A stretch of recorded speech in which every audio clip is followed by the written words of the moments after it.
La plupart des personnes pensent que pour se lancer dans l'entrepreneuriat ou bien pour faire du business, il faut nécessairement avoir un grand capital. Quand vous faites l'analyse de ceux qui ont vraiment réussi en entrepreneuriat, vous allez constater que plusieurs d'entre eux n'ont pas commencé avec un grand capital. Ils ont commencé très petit. Prenons l'exemple d'Aliko Dangote. Aliko Dangote n'a pas commencé avec des millions. Il a commencé avec un petit budget. Aujourd'hui, il est devenu l'homme le plus riche de l'Afrique. Dans cette vidéo, je vais te proposer 4 idées business que tu pourrais commencer avec un petit budget et gagner grand. Si tu me découvres dans cette vidéo, mon nom est Sadia. Au retour sur cette chaîne, on parle mindset, on parle entrepreneuriat, on parle business. Si ces sujets t'intéressent, je t'invite à faire 2 choses. Premièrement, à t'abonner et deuxièmement, à cliquer sur la cloche de notification pour ne rater aucune de mes prochaines vidéos. Sans plus tarder, on va rentrer dans le vif du sujet. Let's go!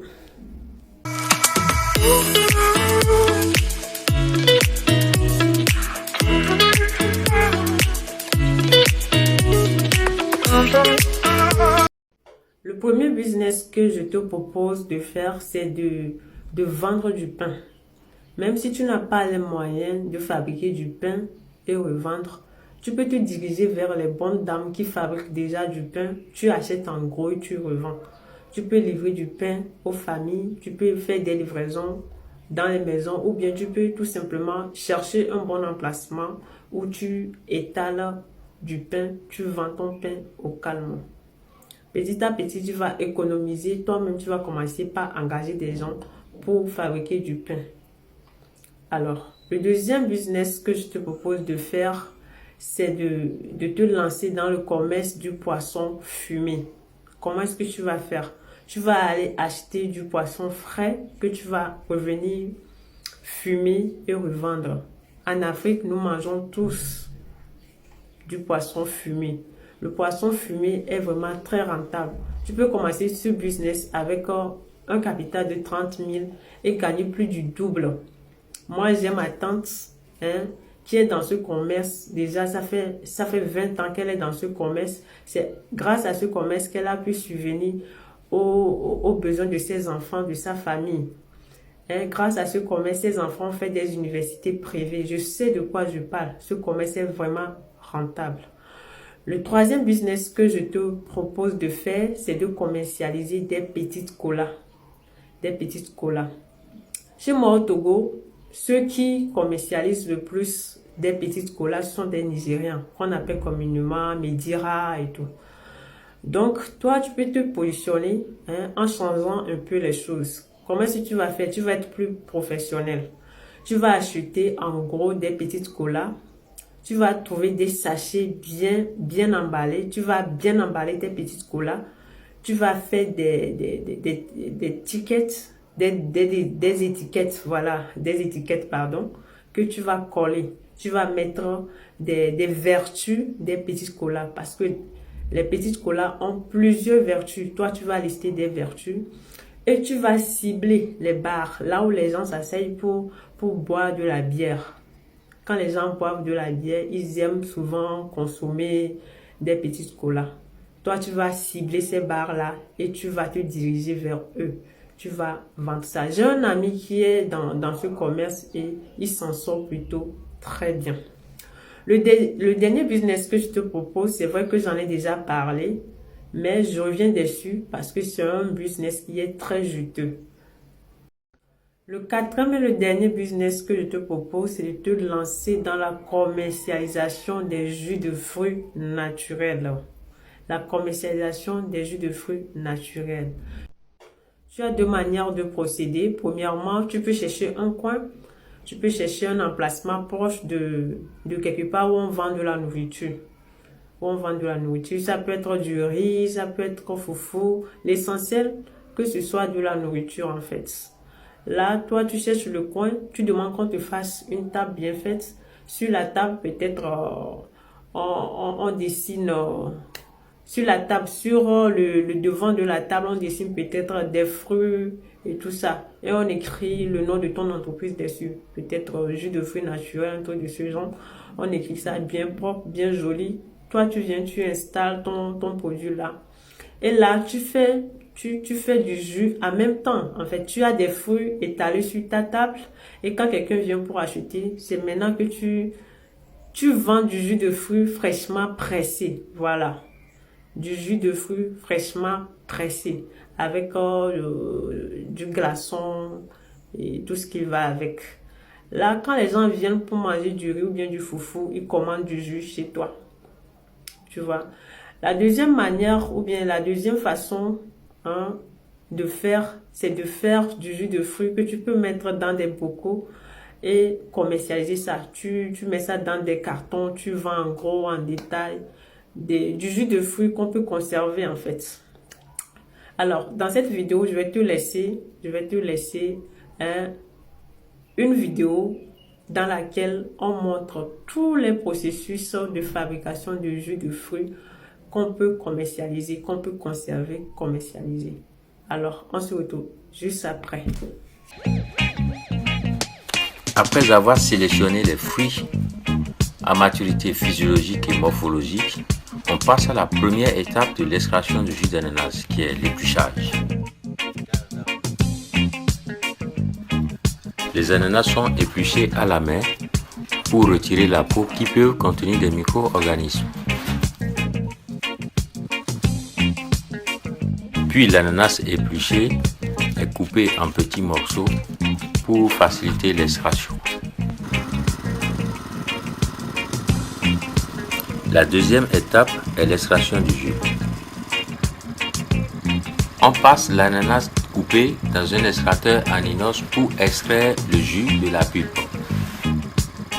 L'extracteur nous permet d'extraire environ 60% du jus de l'ananas.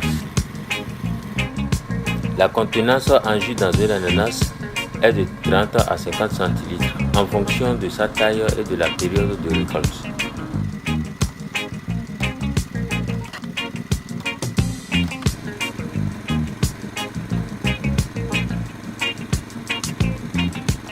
La pulpe, une fois broyée, est repassée dans l'extracteur une deuxième fois.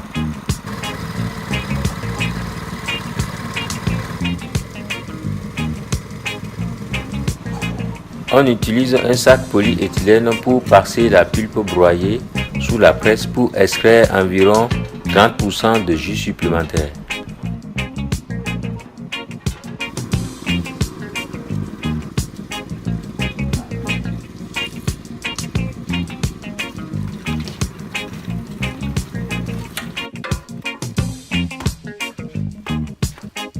La pulpe, une fois déshydratée, peut servir à la fabrication du chips d'ananas pour l'apéritif.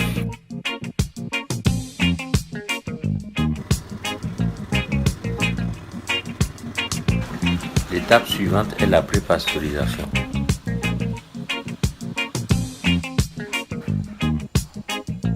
Cette étape est très importante. On fait chauffer le jus une quinzaine de minutes pour atteindre la température de 90 degrés. Cela permet de détruire les germes et les bactéries présentes dans l'ananas. Lorsque le jus est en ébullition, on sépare la mousse et les différentes particules qui remontent en surface.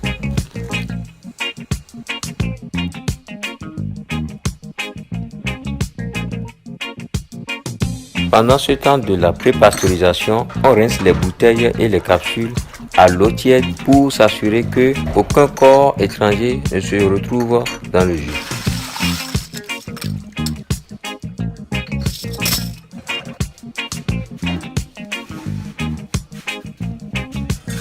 Après la prépasteurisation, on passe à l'étape de filtrage.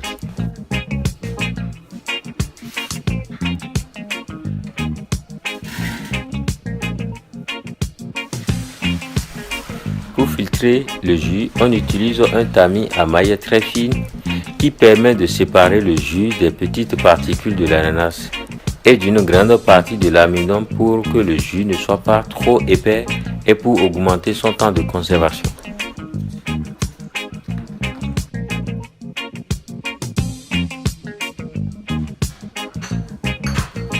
prochaine étape est l'embouteillage.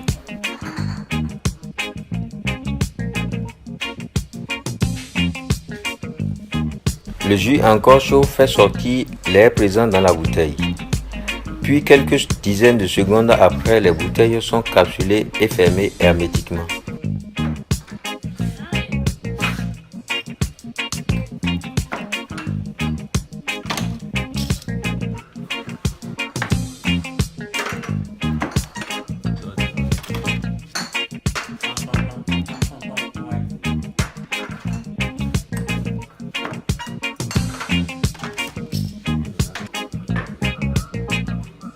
Une fois les bouteilles capsulées, on passe à l'étape de la pasteurisation du jus.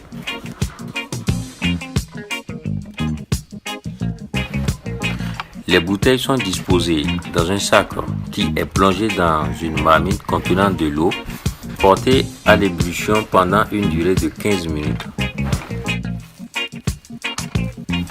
Cela permet de rendre l'atmosphère de la bouteille stérile.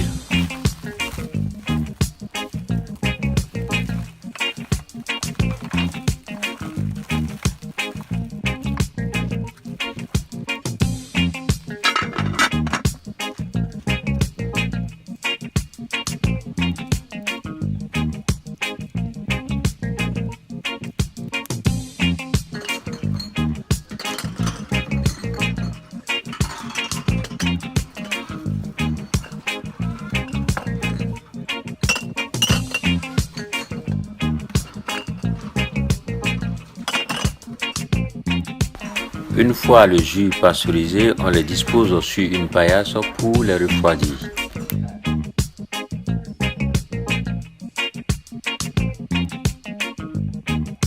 Puis 72 heures après, on passe à la dernière étape qui est l'étiquetage.